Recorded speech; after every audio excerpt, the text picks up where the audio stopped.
and welcome to Impact Africa, our online program where we get to converse with diverse people and organizations who are impacting lives and communities positively.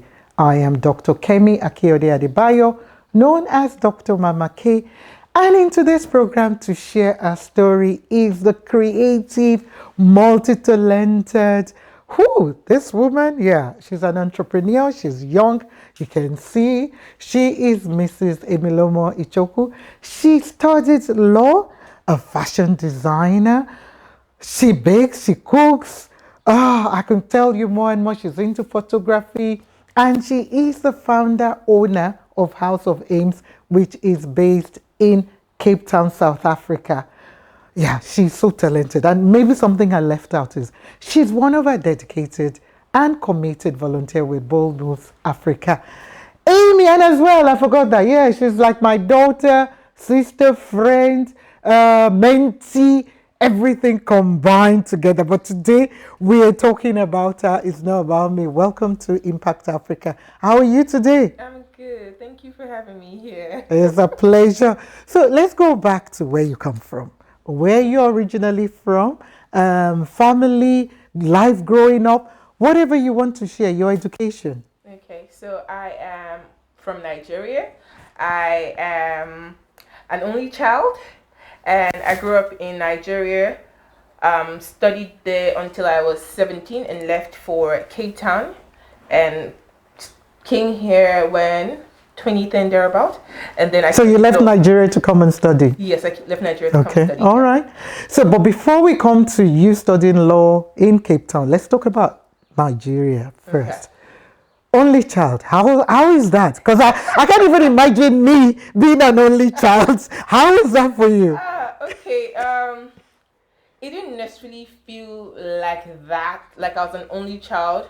I think it felt like I was alone for the first 8 years, 7 years. Right. Because there was no one my age. So my parents were quite young. So after giving birth to me they had to return back to school, and I had to go live with my grandma.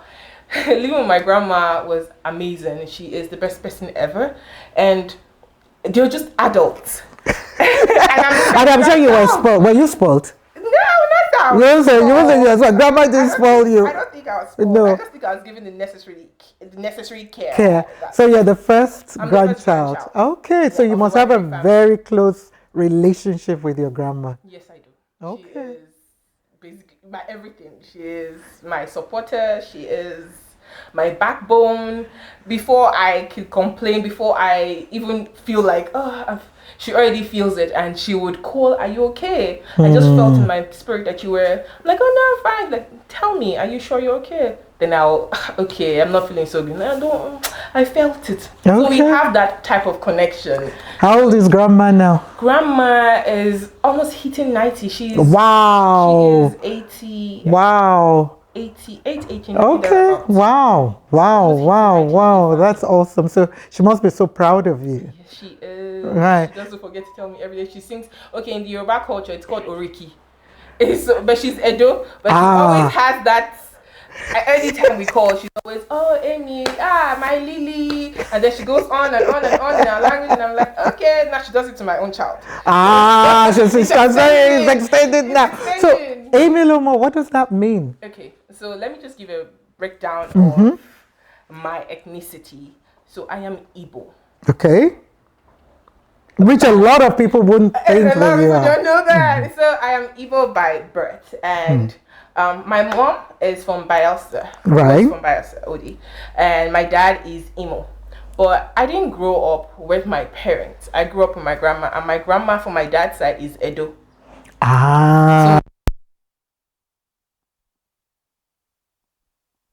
Edo, and then you now live in Lagos, so you understand very well. And then when I turned 1, I went to Lagos to live with my grandma. I consider myself a hybrid, a pure, authentic Nigerian. I love that. Hybrid, a pure, authentic Nigerian. Yes. So what are you mostly proud of as a Nigerian for you? As a Nigerian, what I'm proud of is our zeal, our continuous wanting to never giving up spirit. That's what I'm we face a whole lot of challenges as Nigerians, but the truth is we don't give up, we don't let that define us. We are constantly, trying to forge ahead, trying to make a way for ourselves, and we don't let the opinions of people, what they've labeled as, determine who we are. I believe that in every country, in every place in the world, there are good and there are bad people. So we shouldn't use the few bad to determine a whole group or a whole bunch of people, because even as humans we have good and bad. Yeah. Innate in us ourselves. Yeah, 100%. We are good and bad. So it determines, it's based on you as a person determining, okay, I don't think this is good. I don't think, okay, I'd rather be good than bad. That type of thing. So the most beautiful thing about us is our perseverance and our wanting to constantly make it.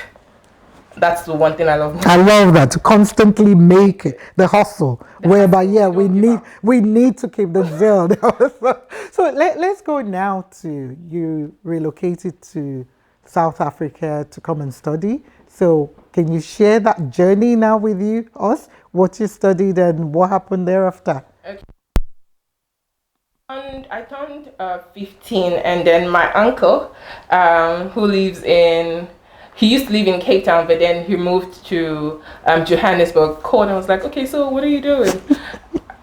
University. In my head, I was thinking, oh no, I'm gonna go meet my uncle and whatnot. But I was thinking I was gonna go meet him for my masters. So I was gonna do your first degree in Nigeria, and then go. But I was like, no, are you done? Okay, let's do this. And I'm like, oh, okay. And Granny was like, oh, yes. Oh, she's going to SS3, which is grade 12 here. Right.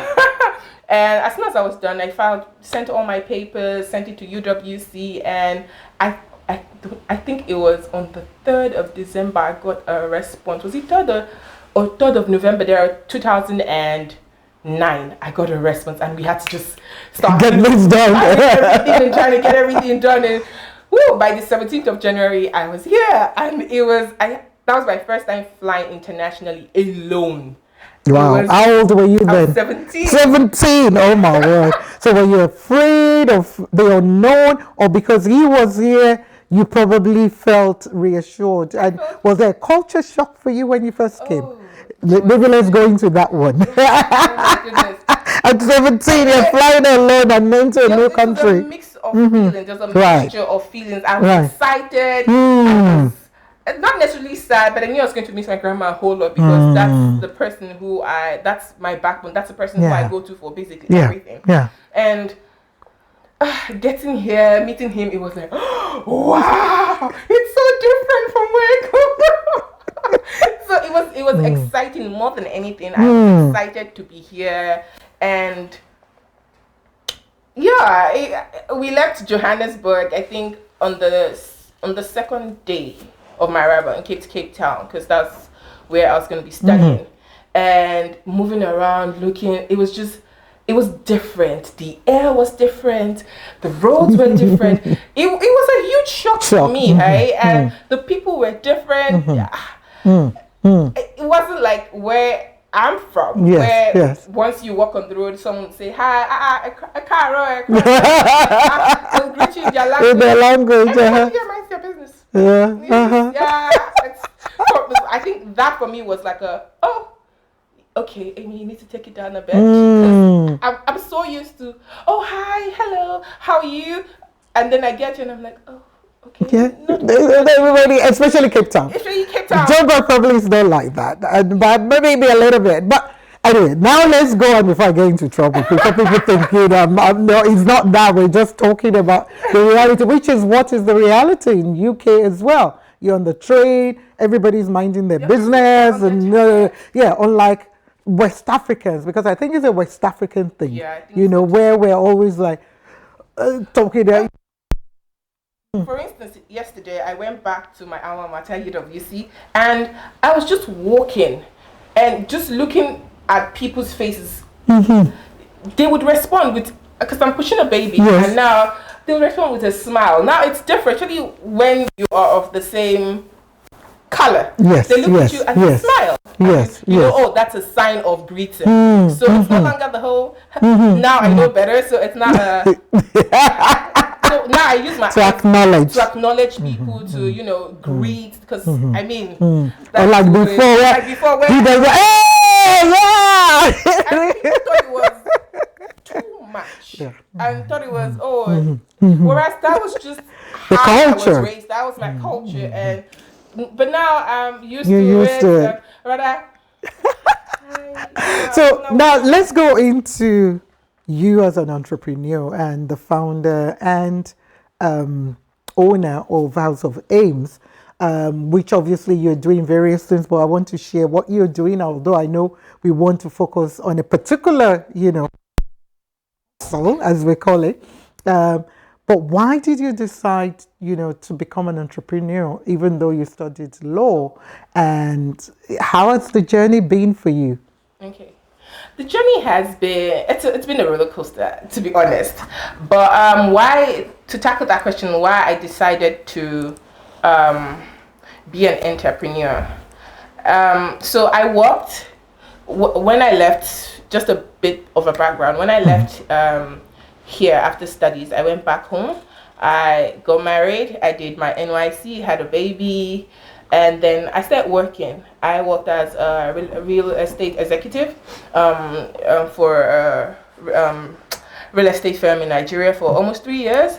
Whilst doing that, I know that I've always loved fashion, always loved anything concerning beauty, enhancing a woman's body, enhancing her beauty, showcasing a woman in her most beautiful form. I know I've always been into that, and I think it stems from seeing my grandma having a sewing machine, my mom being she was also an entrepreneur. Right. She was into beauty. She sold gold. She had her own store. She was also a fashion designer. Most of my African attire I wore right through school. She made everything. So that for me was, I think it was inside me already. So whilst working, we have Thursdays are usually our day off. I would go to the market, I would buy things, and I would basically sell them because I knew that in my workspace, that's the one thing that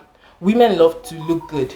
So I saw it as an opening for myself, and I was like, okay, since they like to look good and I like to make people look good, okay, this is an Why not? Why not? So depending on what they want. So I used to be a personal shopper. Oh, So I wow. would. You're excited now. Multi-skilled. Everything you've done it. Okay. I would put up stuff on my WhatsApp status. They would see, oh, I like this shoe, I like this dress. I'm like, okay, no, I can get it for you. And then I would go to the market, go buy it, and take it back to the office, and they take it into, because we have different departments. So I'll go to the different department. Oh, so I have this. Even the men, I used to buy sweaters and shirts and things, and then I'll sell. And then I started learning makeup. Well, my first makeup was given to me by a friend here. A Yadi Mocha foundation. Wow. So I never used to apply makeup. I wasn't a big fan. I like my eyeliner, my eyebrow, and my lip gloss. I'm set. But I realized that I had a liking towards it. I felt comfortable making people look good. I used to watch a girl on YouTube named Pick Meal. As I did, she was like, our holy grail. Oh my God, she did this. Oh, she could style her hair. She could everything from up to down. She'd do everything DIY herself. So we used to look up to her a lot. Me and my friends would YouTube her and watch everything she does. So going back home, I said, okay, you know what? I could, add to my skills. So I learned how to sew in 2016. Wow.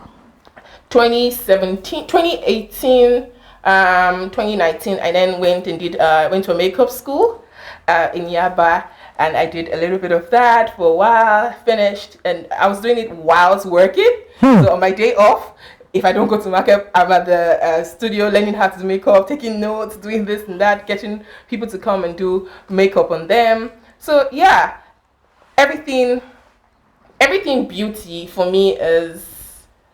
And the photographer. Yeah. I love taking pictures. I'm a bit of a hodder. So I'm out of that friend. In the group of friends, you have that one person who always has that throwback picture. I'm that person. I'm that person. way back, I feel like we don't cherish memories a lot. So for me, the only way to keep a memory is to capture it via a camera. So it takes you back to a previous day. It takes you back to a previous time where, I was here with so and so at this point in time, and I'm just that person. I guess I look at the photo and it brings back warmth. It brings back memories, and it fills me up. It makes me really really happy. Oh, you know what? On that note, we're going to stop and just watch the before and after of Amy's work with a model volunteer. Thank you very much, Dr. Fumi Adeniyi, who volunteered for us on that day. She looked excellent and beautiful. So just watch and enjoy.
Wow, wow, wow. What a transformation that was. Let's start first with the makeup.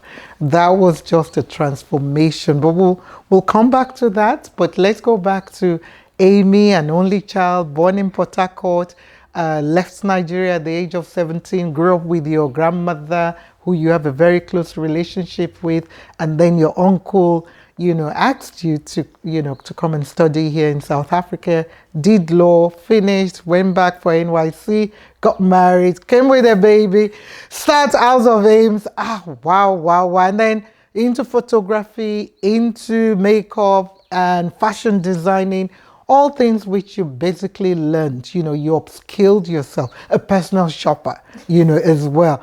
You have so much creativity in you. So run through, the makeup, for us, because I know, like you said, women were always particular about beauty. And by the way, she had to do this for me on the 10 minutes or thereabouts. So it's not a fault. I'm a difficult client. I can't sit still for makeup and so on, but I saw the difference already, especially with my eyeshadow. Those who know me, I just go, bang, bang, bang, bang, done.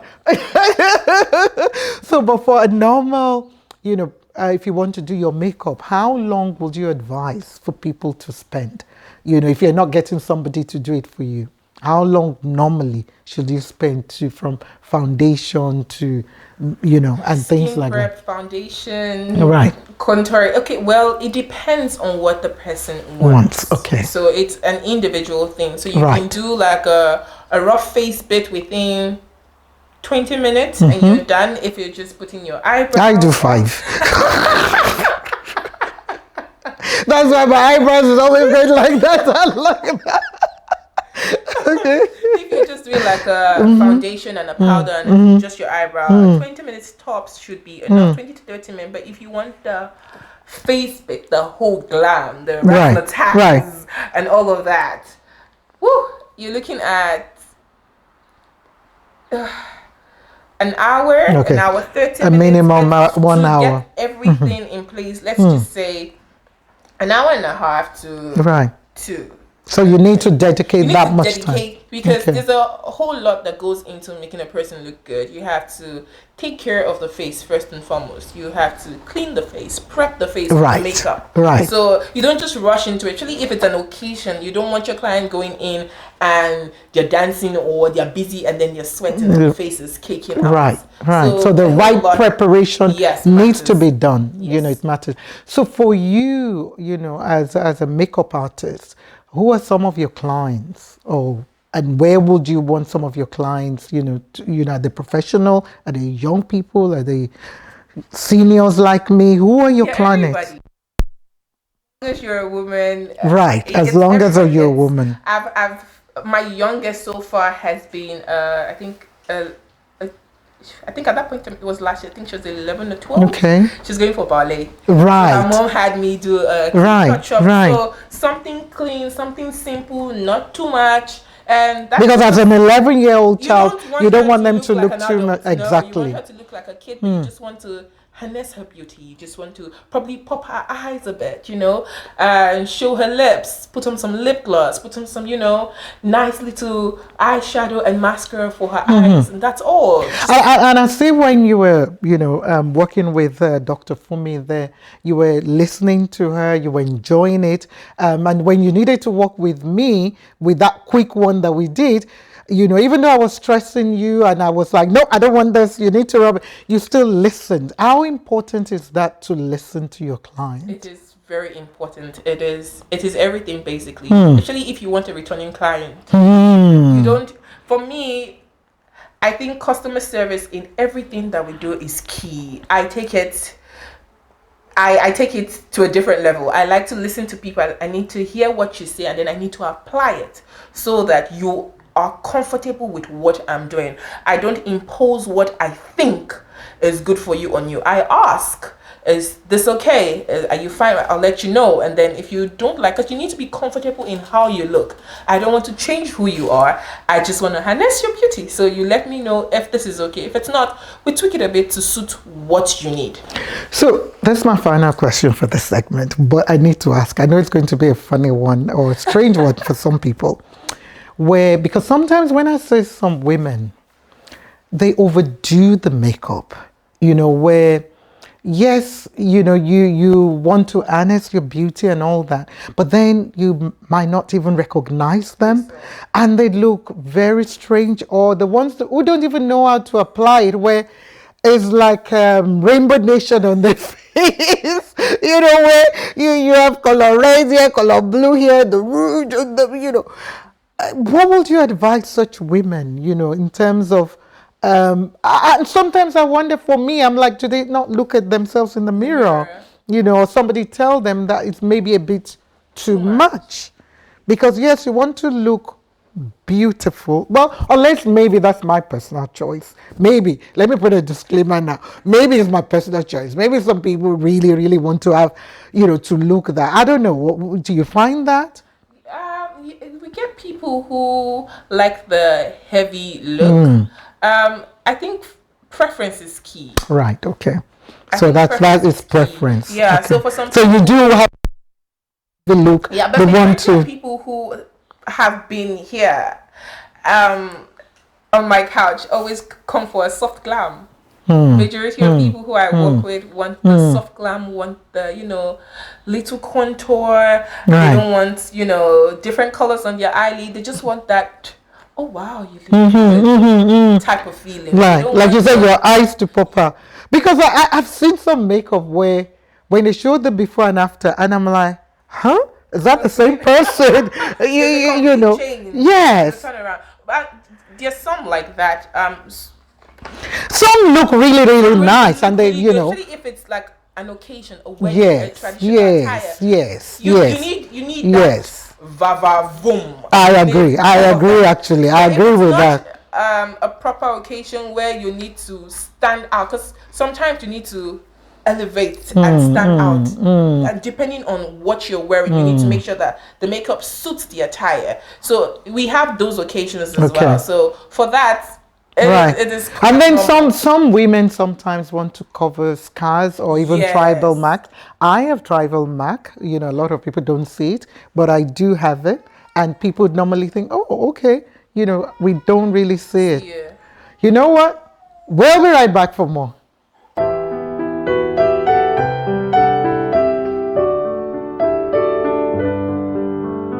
Wow, I think already I want to have a separate program where I want to go dig more into that makeup thing, the process, because I know we can't do enough duty, to it on this one because, yeah, it's a short one. But I want to have a proper, full on, where we'll talk about that beauty. Why do some women, do what they do, and some of what you were speaking about now.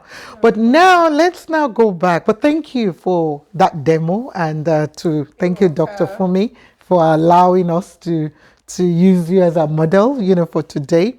Um, no. Before I go on to the thing, because this bit is important, how expensive or how of good value is the cost of you if you want to charge me now? I know you might not want to share.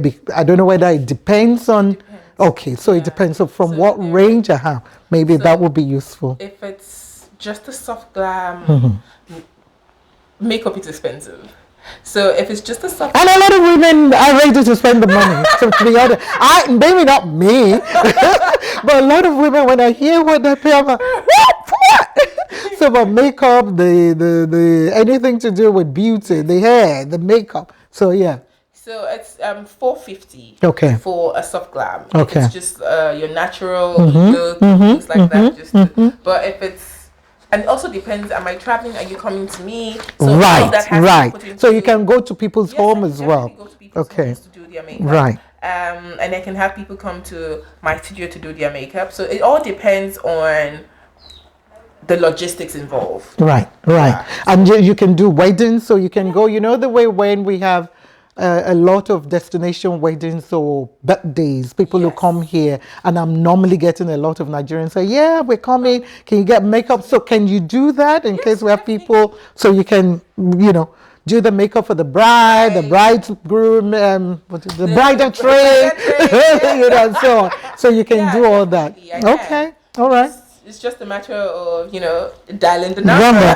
Which we'll be sharing at the end, and we'll be sharing all your social media handle and so on. So now let's go on to now you, as opposed to your business and what you do. And that's just one aspect of what you do. And we haven't even spoken about the photography, the fashion, but we're going to have another program. We are going to have them in different sections. So, and I think the focus why this month with the beauty is because it's Women's Month. We just thought let's focus on that. So share with us for you 3 things that you value most in life and why. Okay. First, God above everything else, because He's the Alpha and Omega, and He is the beginning and the end. So in as much as looking for something, God is involved in everything. In every bit of my life, I have seen Him come through in different ways. So He is number one on my table. And then family. My family is everything. My nuclear family and my extended family. I am a person who holds family dear. So, and then last thing is kindness. I feel like there's a lot of there's a lot going wrong with the world. A little kindness goes a long way. Yeah.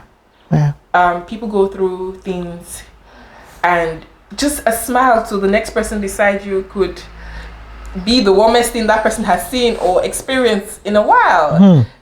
Saying thank you, just being kind, being nice goes a long way. People don't value. I don't think people don't see the effects of kindness. I don't think people know the effect of kindness. Just being warm to another. I know that life is hectic. I know that people are mean and the world is going the way it is right now. But a little bit of kindness goes a long way. I love that. So God, family, nuclear and extended, kindness. And I think that's so unique, of who you are. So what motivates you? What keeps you going? And I believe maybe it's all that. I don't know. What motivates you as a person? It's all of the above. Okay. It's knowing that God has not brought me this far to let me, wander off just like that. It is knowing that I have an amazing husband who pushes me to do my very best, who is legitimately, after my grandma, my biggest supporter. Oh no, Amy, you can do it. I believe that you can do it. Ooh, okay. Do you need this? Do you need that? He is he's a huge supporter of the Amy brand. I love the House of Amy and Amy brand. So now, since House of Amy, we're talking about it and it's still growing. It's a growing business, and I know you have a lot of aspiration and goals for the future. What will be your definition of success? Would you say right now you don't arrive, as we say it in Pidgin in Nigeria? Are you successful now, or what is your definition of success? What does success mean to you? Okay. I won't say I've arrived yet.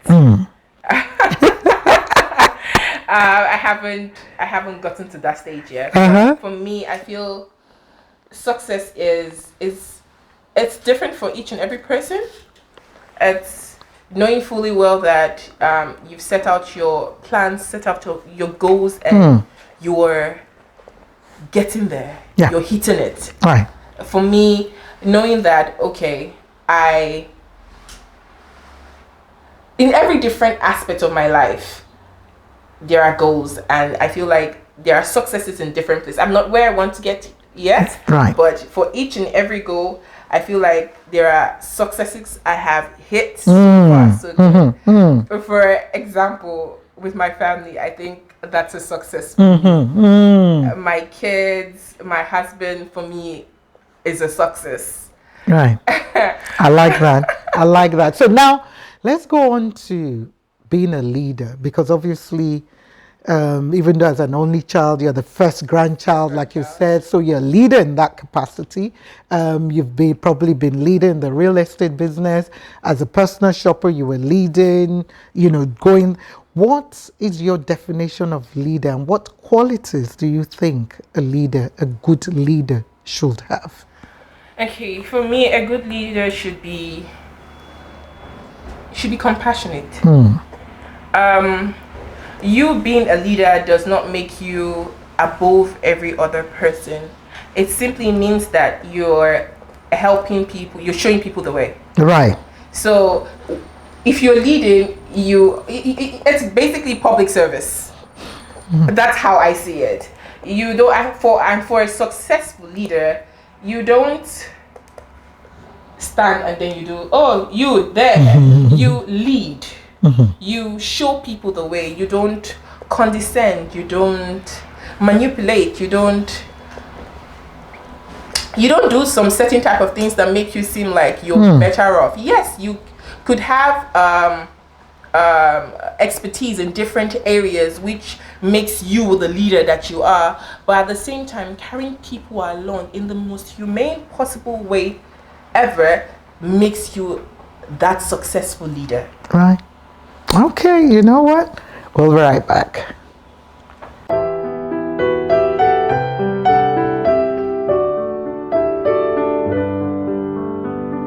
Wow, Miss Amy, your values, God, family, kindness, definition of success. I love that, and your definition, of our qualities a leader should have: being compassionate, carry people along, and that being kind, show the way.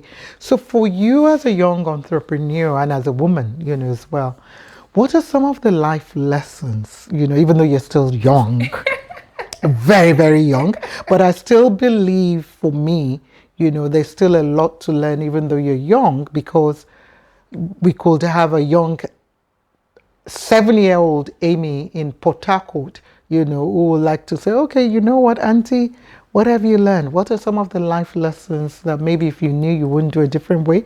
Can you share, some of your life lessons, up till now? Just briefly. Because I know there's a lot there. Okay, 7-year-old me in Port Harcourt, I would say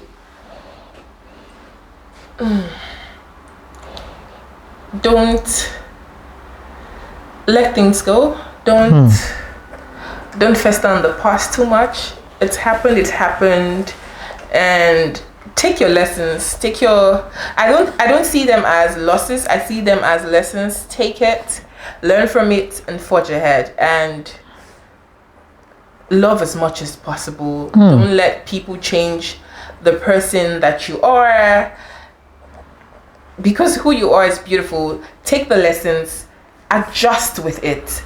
Don't change, but you can adjust. There are ways to adjust to certain things. If you've done certain things in a previous manner, you would have to, if it wasn't so good, so this wasn't good, how do I make it better? So now you've learned from it, you'll be better in the next time you try. Right, I love that. That was to the point, and I totally agree with you. Let things go. Don't fester on the past too much, and take lessons. And that's deep. My final question, I know we've run out of time, but I really wanted to ask a lot more. My final questions relate to you being a volunteer, with Bold Moves, and thank you for giving of your time and so on. And we're expecting more. But thank you for all the time you've given, and we really appreciate you. But what social issue or social economic issue you passionate about, and what can be done about that particular issue, even though maybe it's visible, not you or who, just briefly. Okay, one of the socioeconomic issues that I'm most interested about is poverty. I think a lot of things stems from poverty.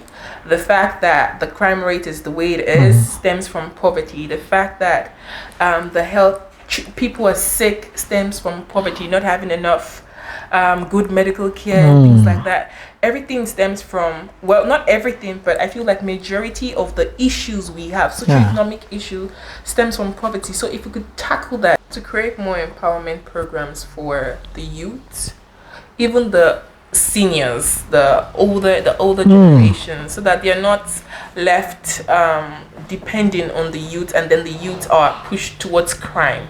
So if there are a lot of programs, this empowerment programs would tackle the issue of poverty, and it will reduce a whole lot of other things that affect us socially. Because as soon as we reduce the rate of poverty and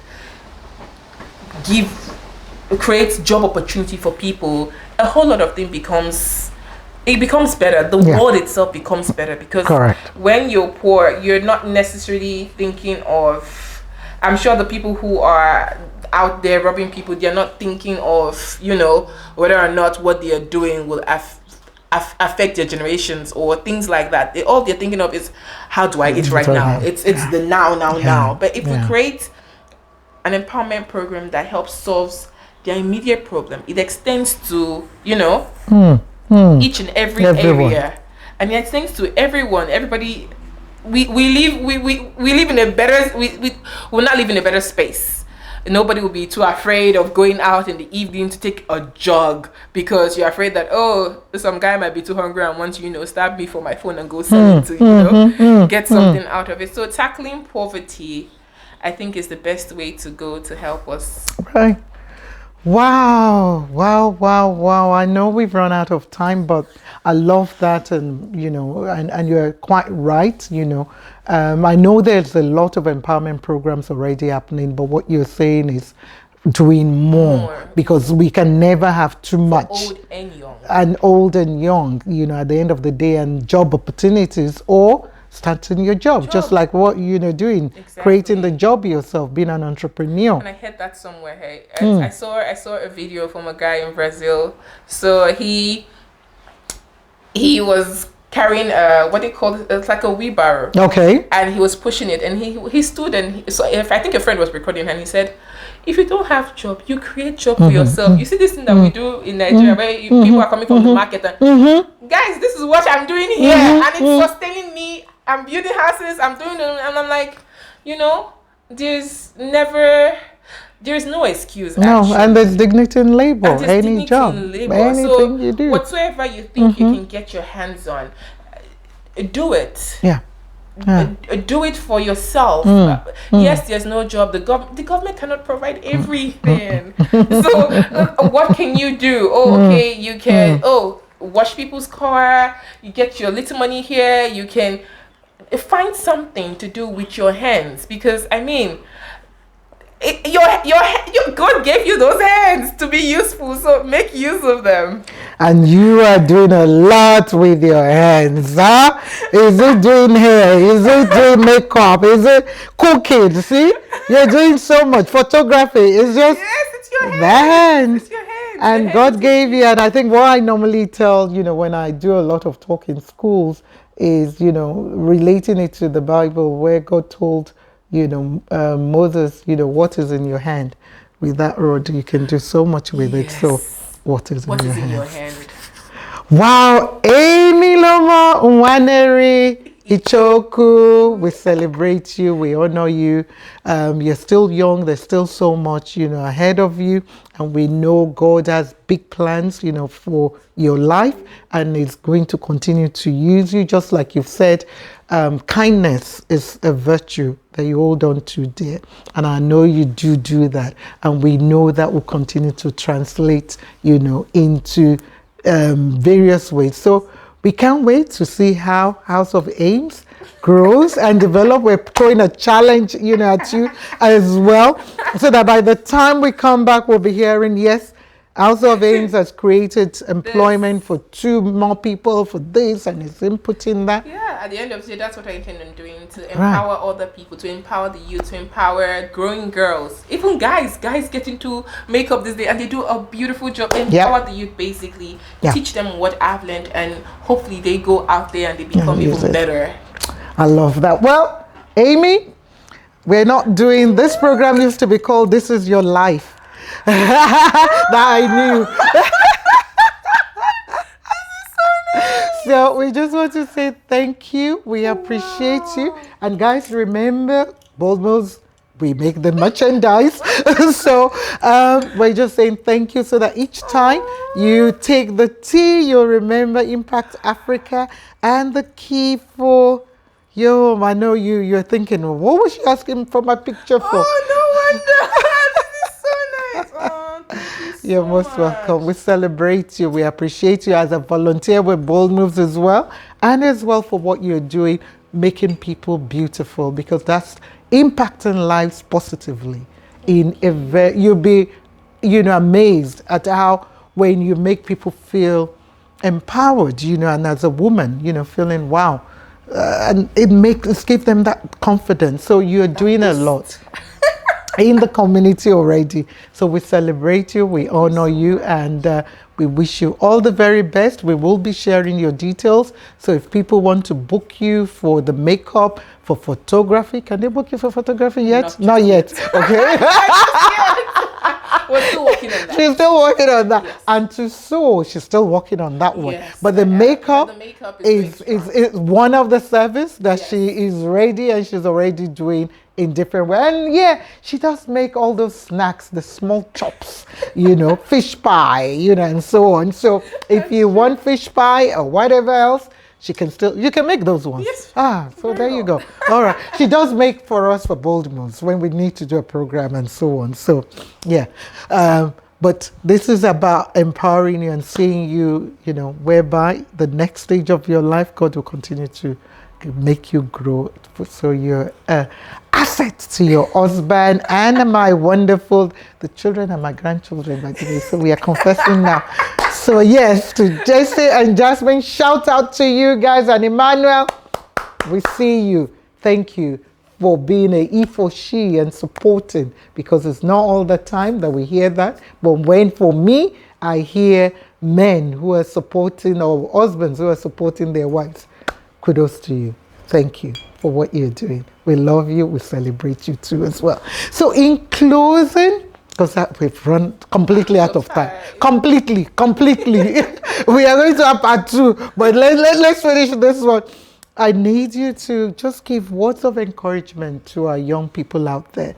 It might be somebody who wants to start up in business. It might be an only child somewhere who is thinking, how can I navigate life? Because yes, sometimes it's tough. I don't know who you might want to speak to, but I want you to just speak words of encouragement to anyone, out there. Okay, so I would say, in whatsoever you're doing, um, persevere, keep pushing, don't give up. If you're starting out and you are wondering how successful you're going to be, or if you're going to go anywhere with what you're currently doing, put all those thoughts aside and just keep pushing, because guess what? Those thoughts are not thoughts of yours. Thoughts of yours are positive and they will push you further. So yeah, just persevere and then keep pushing, and your hard work will take you further.